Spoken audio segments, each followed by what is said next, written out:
Estratégia do Dia, o podcast original da Bloomberg Linha. E aí, será que o dólar vai se desvalorizar? Para alguns analistas, sim.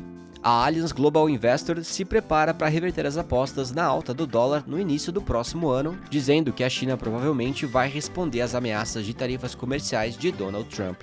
Lembra daquela música gospel que era "Quem pecar vai pagar, quem pecar vai morrer"?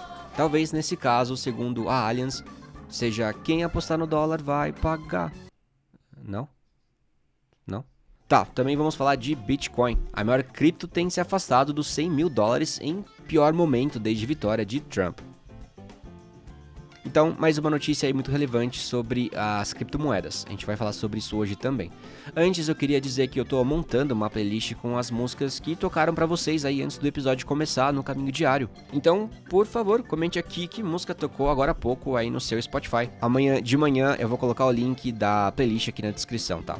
E eu vou me esforçar aqui pra não colocar nada de Wicked, porque eu tô viciado, tá na minha cabeça até agora.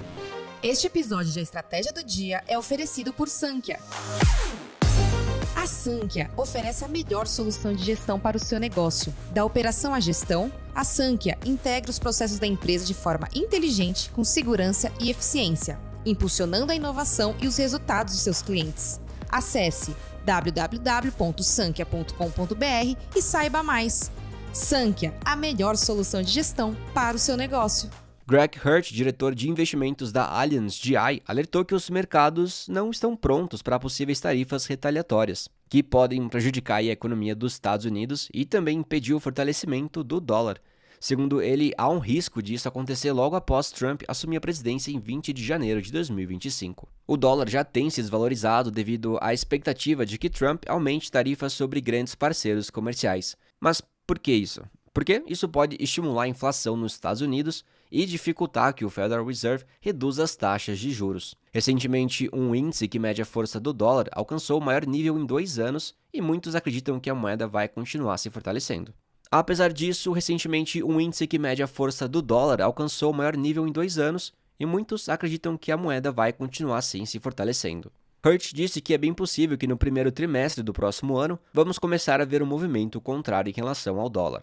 Isso vai pegar muitas pessoas de surpresa porque não é nada do que se esperava. Hora de contexto político. Dessa vez com uma música que não tem nada a ver com o tema. Só pra ver como que vai ficar.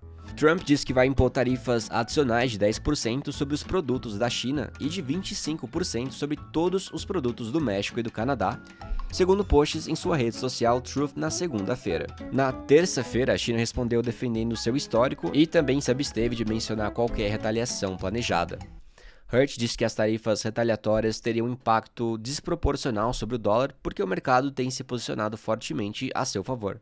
E essa análise então vai pegar uma galera de surpresa. Os traders aumentaram as apostas nos ganhos do dólar na semana encerrada em 19 de novembro para um nível mais alto desde o final de junho, segundo dados da Commodity Futures Trading Commission. A Allianz GI, que teve 590 bilhões de dólares em ativos sob gestão e é propriedade do grupo global de serviços financeiros Allianz, procura reverter algumas das posições compradas em dólar que mantém desde antes da eleição presidencial dos Estados Unidos. Uma queda do euro abaixo do patamar de $1,05 poderia proporcionar essa oportunidade, já que Hurt diz que é improvável que a moeda atinja a paridade com o dólar. A moeda comum também pode receber um impulso de uma economia alemã mais forte se o governo, que vencer a eleição antecipada em fevereiro, anunciar medidas de estímulo. Friedrich Merz, que lidera o partido à frente nas pesquisas, indicou que vai poder sim reformar as restrições do país em relação a empréstimos, o que poderia abrir as portas para investimentos necessários. Olha só, abre aspas, as eleições na Alemanha podem surpreender positivamente os mercados, fecha aspas. Quem disse isso foi o analista Hurt, que diz também que aumentou sua posição de sobreponderação em títulos europeus após a votação nos Estados Unidos. Hurt diz também que favorece apostas no iene, pois disse acreditar que o Banco do Japão poderia sim aumentar as taxas de juros já no próximo mês, em dezembro. Ele disse gostar dos ativos do Reino Unido, pois o crescimento econômico da Grã-Bretanha tem sido mais forte do que o da zona do euro e o cenário político parece ter se estabilizado. O Bitcoin registrou sua mais longa sequência de perdas desde a vitória de Donald Trump nas eleições dos Estados Unidos no início do mês. Isso tudo depois que um sonho não concretizado de chegar aos 100 mil dólares esfriou o hype especulativo desencadeado pela audição das criptos pelo presidente eleito. Os 4 dias consecutivos de quedas eliminaram cerca de 8% do preço do ativo digital, que foi negociado perto dos 91 mil dólares nesta terça-feira em Nova York. O mercado de criptos mais amplo perdeu parte de seu avanço de 1 trilhão de dólares desde o dia da eleição em 5 de novembro.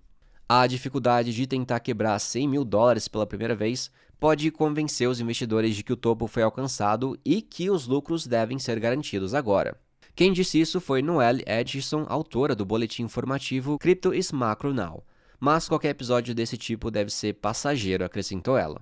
As criptomoedas enfrentaram um momento difícil depois que Trump prometeu novas tarifas contra a China, além de Canadá e México, o que trouxe instabilidade aos mercados. As ações oscilaram e o dólar ficou firme em um sinal de cautela dos investidores.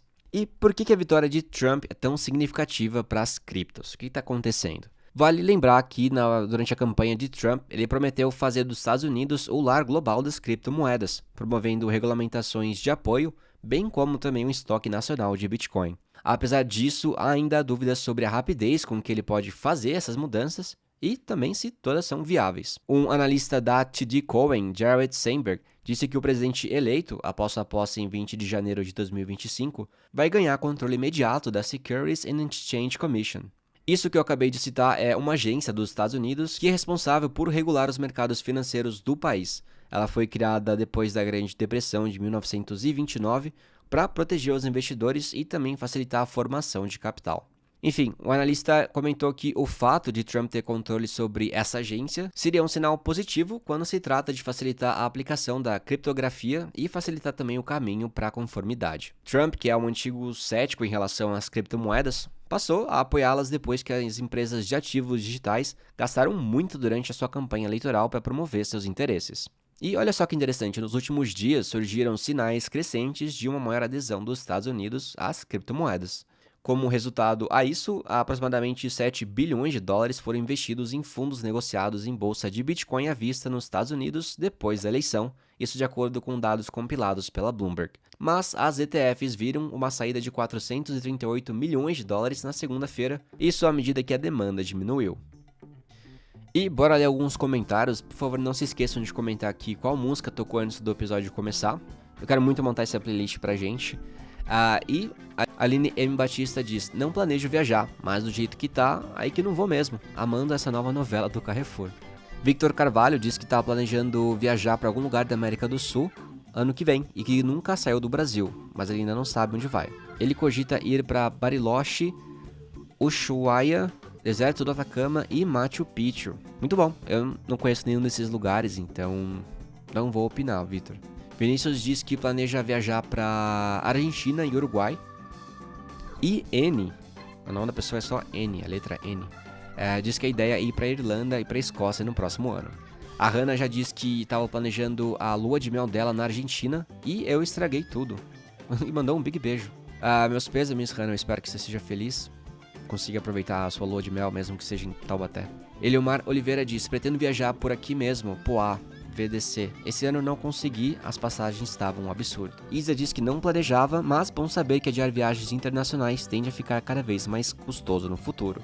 E Santos diz que vai tentar viajar pro México. Legal. Pra onde? Pra cidade do México mesmo? Bruna Gabriele diz que pretende viajar em 2025 pra Europa. O destino está entre Portugal, Espanha e Irlanda, que eu acredito que sejam os países com mais brasileiros, né? O bom disso é que você não precisa nem sair falando outro idioma, você vai comprar um café e você consegue falar português. Denise Lana Molina diz: Alan, rola fazer um especial sobre criptomoedas explicando de forma bem didática a alta do Bitcoin e o que esperar? Eu tinha visto esse comentário ontem, por isso que eu escolhi essa matéria do Bitcoin para dar um contexto para vocês. Bom, gente, eu vou ficando por aqui. Muito obrigado pela audiência de vocês mais uma vez e nos vemos no próximo episódio, tá bom? Tchau, tchau!